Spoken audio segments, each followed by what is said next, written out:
जय Shri Krishna Radhe Radhe hello everyone आमी Ishita and welcome back to my another new blog. এবছরের জন্মাষ্টমীর কিছু সুন্দর মুহূর্ত এই ব্লগের মধ্য দিয়ে তোমাদের সাথে শেয়ার করে নেব। জন্মাষ্টমীর দিন সকালে ঘুম থেকে উঠেই কানে এলো একটা সুন্দর গান। দরজা খুলে বাইরে গিয়ে দেখি আমাদের বাড়ির ঠিক অপোজিটে যে বাড়িটা রয়েছে সেই বাড়িতেই মহা ধুমধামের সঙ্গে জন্মাষ্টমী পালন হচ্ছে। তো সেখান থেকেই এই গানের শব্দটা আসছিল। গানটা এতটাই শ্রুতিমধুর ছিল যে আমি নিজেকে আটকে রাখতে পারিনি বাইরে আসার থেকে। আমি বাইরে এসে অনেকক্ষণ ধরে গানটা শুনছিলাম মুগ্ধ হয়ে, আর তাই ভাবলাম এই মুহূর্তটা ক্যামেরা বন্দি করে রাখি যাতে তোমাদের সাথেও পরে শেয়ার করতে পারি। জন্মাষ্টমীর দিন সকাল থেকেই আবহাওয়াটা ভীষণ সুন্দর ছিল। সেদিন যেন আকাশে বাতাসে একটা আনন্দের আভাস ছিল। নীল আকাশ, রোদ ঝলমলে আবহাওয়া, পাখির ডাক, নিশ্চয় জলাশয়, চারিদিকে সবুজের ছোঁয়া, প্রজাপতি আর এই শ্রুতিমধুর গান, সব মিলিয়ে মনে হচ্ছিল ভগবান শ্রীকৃষ্ণ এই মনোরম সকালটা যেন আমাকে আজ উপহার দিয়েছেন। তারপর ঝটপট স্নান সেরে আমি চলে এলাম মাকে পুজোর আয়োজনে সাহায্য করতে। আর মা এদিকে সকাল সকাল ঘুম থেকে উঠেই স্নান সেরে ভোগ রান্না শুরু করে দিয়েছে। এই যে ভাজাভুজি সমস্ত সবজি এখানে কাটা হয়ে গেছে, আরও অনেক রকমের পদ রান্না হয়েছিল ভোগের জন্য। সেগুলো সবটাই তোমাদের সাথে অল্প অল্প করে শেয়ার করব, দেখতে থাকো তোমরা ব্লগটা। মা ওইদিকে সমস্ত ভোগ রান্না করছে আর আমি সেই ফাঁকে যেখানে পুজো হবে সেই জায়গাটা সাজানোর বন্দোবস্ত করছিলাম। আমাদের বাড়িতে ঠাকুর ঘর সবচেয়ে উপরের তলায়, মানে 3 তলায়, কিন্তু ঠাকুর ঘরের স্পেস কম থাকায় জন্মাষ্টমী পুজোটা করা হবে ড্রয়িং রুমে। ড্রয়িং রুমের স্পেসটা অনেকটাই বড়, সেজন্য ড্রয়িং রুমের এখানে সুন্দর করে সাজাবো জন্মাষ্টমী পুজোর জন্য। গোপুর একটা দোলনা বানানোর জন্য আমি একটা বক্স খুঁজছিলাম, তো ফাইনালি আমি একটা ঠিকঠাক বক্স পেয়ে গেছি। তো কিভাবে সাজাবো সেটাও তোমাদের সাথে ছোট্ট করে শেয়ার করব, তো দেখতে থাকো তোমরা।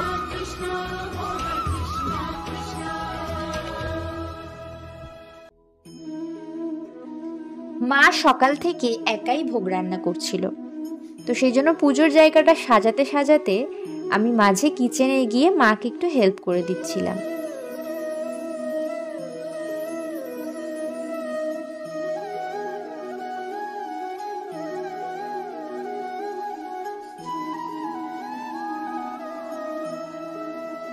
তারপর দিদিও চলে এসেছিল।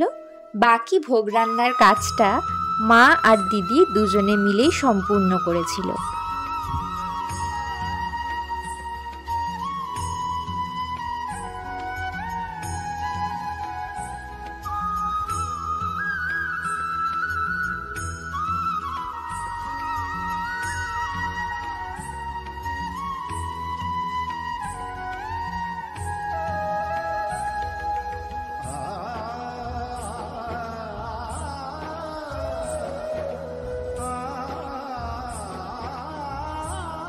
ভোগ রান্না তো প্রায় শেষের পথে, আর এদিকে আমার সাজানোও কমপ্লিট।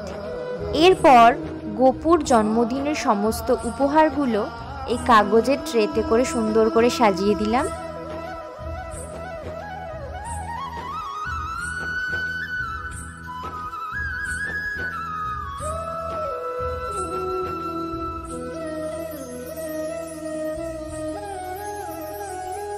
তারপর চলে গিয়েছিলাম 3 তলার ছাদে। গিয়ে দেখলাম প্রকৃতির কি অপরূপ সৌন্দর্য। সূর্যাস্ত হচ্ছে, পাখিরা তাদের বাসায় ফিরছে, আর তার সাথে জন্মাষ্টমী পূজা শুরুর এই শুভক্ষণ, সবটা মিলে একটা আলাদাই অনুভূতি ছিল। পুজো শুরুর আগে ঠাকুর ঘরে গিয়ে আমার এই মিষ্টি গোপুটাকে সুন্দর করে সাজিয়ে দিলাম, আর আমাদের বাড়ির আর এক গোপু, মানে সবচেয়ে ছোট গোপুকে কোলে করে নিয়ে এলাম ড্রয়িং রুমে পুজোর জায়গায়।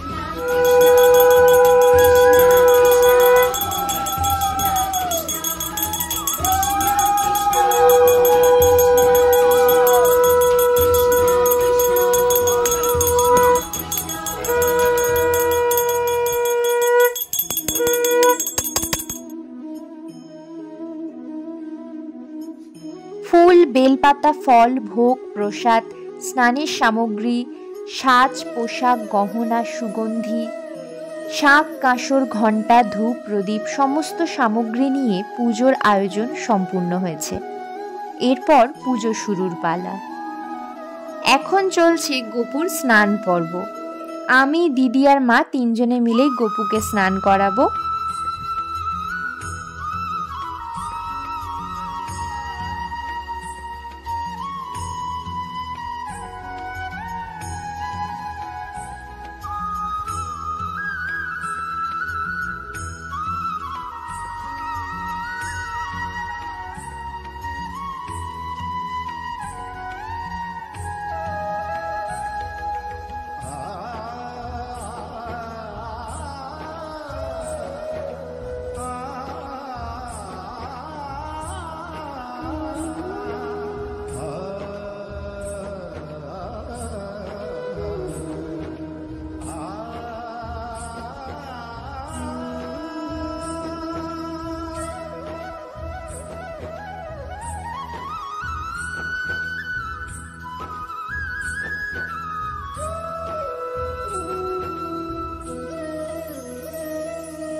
স্নানের পর নতুন সাজ, পোশাক, গহনা, মুকুট পরিয়ে আমার ছোট্ট গোপুকে সুন্দর করে সাজিয়ে দিলাম।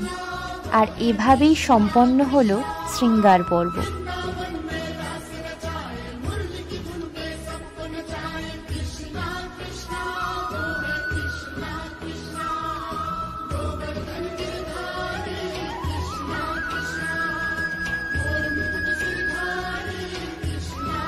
এরপর শুরু হলো জন্মাষ্টমীর পুজো। ঠাকুরমশাইকে ছাড়া আমরা নিজেরাই বাড়িতে নিজেদের মতো করে জন্মাষ্টমী পূজাটা করেছিলাম। তো প্রথমেই তোমাদেরকে দেখাই গোপুর উদ্দেশ্যে কি কি ভোগ নিবেদন করেছিলাম আমরা।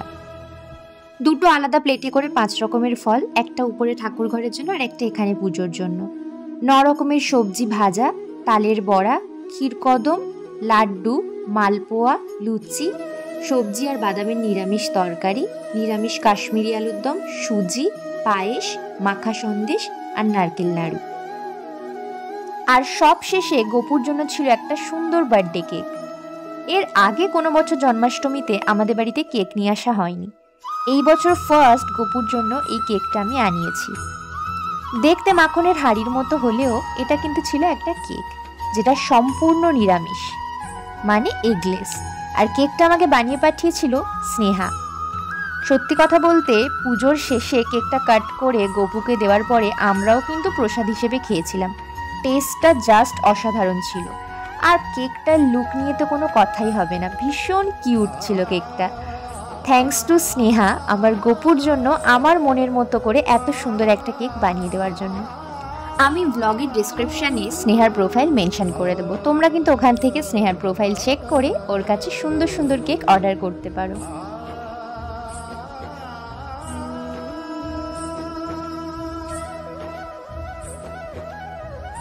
এরপর দিদি পাঠ করছিল কৃষ্ণের অষ্টতর শতনাম। তারপর শুরু হলো আরতি। দিদির আরতি শেষ হতে 5 রকম ফল আর সব রকমের ভোগ অল্প অল্প করে একটা থালায় সাজিয়ে নিয়ে আমি চলে গিয়েছিলাম উপরে ঠাকুর ঘরে আমার আর এক গোপুর কাছে নিবেদন করার জন্য। গোপুর জন্য আমি একটা ফুলের মুকুট নিয়ে এসেছিলাম, যেটা প্রথমে পরাতে ভুলেই গিয়েছিলাম। পরে ভোগ নিবেদন করতে আসার সময় ফুলের মুকুটটা পরিয়ে দিয়েছিলাম। ভগবান শ্রীকৃষ্ণ হলেন ভুবন সুন্দর, তাই ওনাকে যখনই দেখি আমি মুগ্ধ হয়ে যাই, চোখ সরাতে পারি না। কিন্তু তোমরাও সবাই দেখে অবশ্যই জানিও যে আমার 2 গোপুকে জন্মাষ্টমীর সাজে ঠিক কতটা মিষ্টি লাগছিল।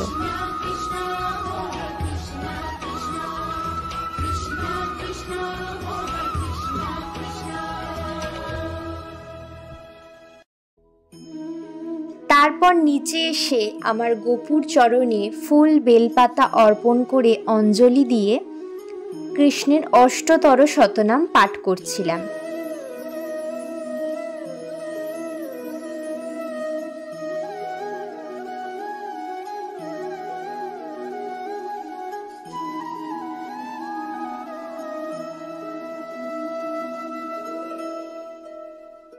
তারপর কর্পূর সহযোগে আরতি সম্পন্ন করলাম।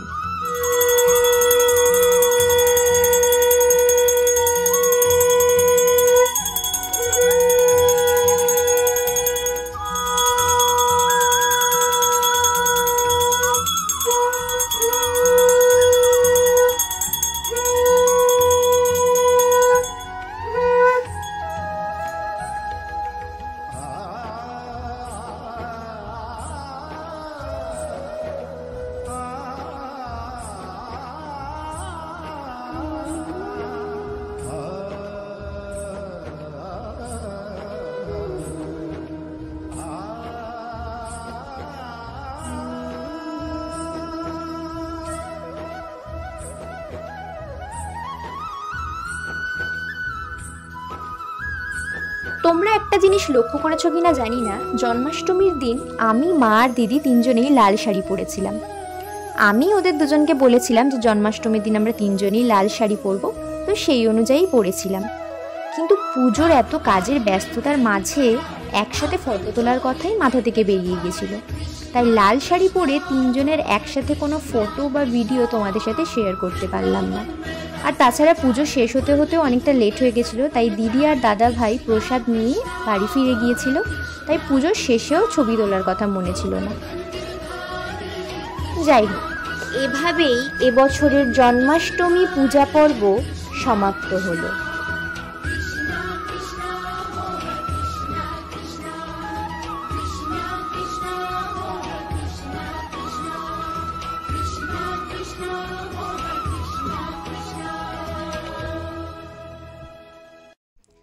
আর জন্মাষ্টমী পুজোর শেষে প্রতি বছরই যেটা হয়ে থাকে, মানে আশেপাশের বাড়িগুলোতে প্রসাদ বিতরণ করা, তো তার জন্যই প্রসাদ ভাগ করা হচ্ছে।